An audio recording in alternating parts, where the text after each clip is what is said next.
गीतेत सांगितलेले दुर्गुण. आततायीपणा, दुसऱ्याची संपत्ती लुबाडणे, स्थावर मालमत्ता कपटाने हिरावून घेणे, परस्त्रीचे अपहरण करणे, दुसऱ्याला विषप्रयोग करून किंवा अग्नीत जाळून मारण्याचा प्रयत्न करणे. हृदयाची दुर्बलता, मनाने खचून गेल्याने सामर्थ्य असूनही एखादी गोष्ट न करणे.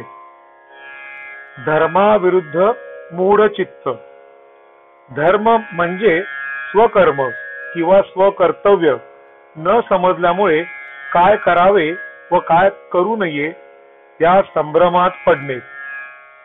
अटळ गोष्टींचा शोक, घडून गेलेल्या अथवा घडणाऱ्या सुखद गोष्टींविषयी सतत शोक करणे.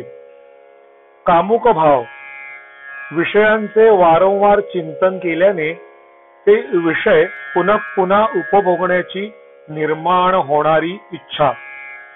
अविवेक, मूढता, योग्य गोष्टी न करणे व अयोग्य गोष्टी हट्टाने करणे. धर्म म्हणजे काय हे जाणणे पण त्याकडे प्रवृत्त न होणे आणि अधर्म म्हणजे काय हेही जाणणे पण त्यापासून निवृत्त न होणे.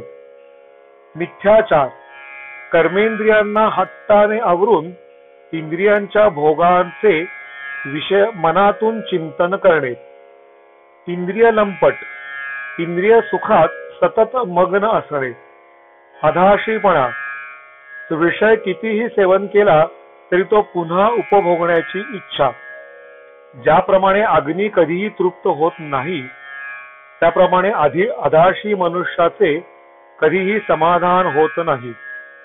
अश्रद्धाळूपणा, सत म्हणजे परमात्म्याविषयीची दृढ निष्ठा नसणे. संशयी, श्रद्धा नसल्यामुळे परमेश्वराच्या अस्तित्वाविषयी खात्री न वाटणे. द्वेष, आपल्याकडे नसलेली गोष्ट दुसऱ्याला प्राप्त झाल्यास त्याच्याविषयी वाटणारा मत्सर.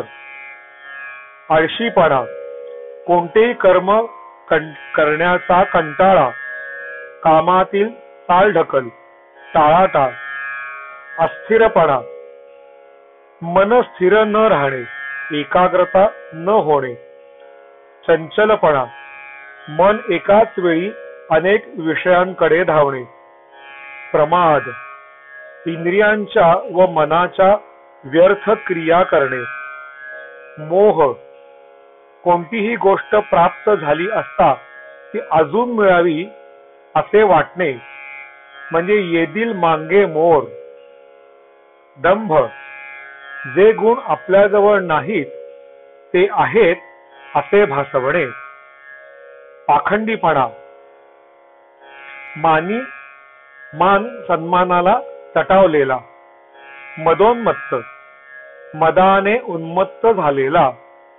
अहंकार, कोणतेही कर्म मीच करतो आहे असा वाटणारा भाव. घमेंड, श्रीमंतीची बढाई मारणे. पोकळ डौल, परनिंदा, दुसऱ्याची उणीधुणी काढणे.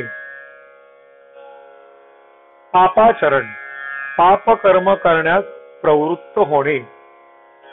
तपोहीन, तपाचे आचरण न करणे.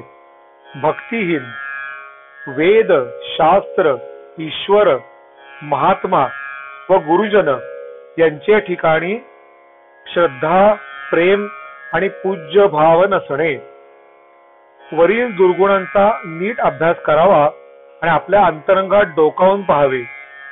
यातील दुर्गुण जर आढळले तर ते समूळ काढून टाकावे म्हणजे पुढे जे सद्गुण आपण ऐकणार आहोत त्यांची धारणा करणे सोपे जाईल.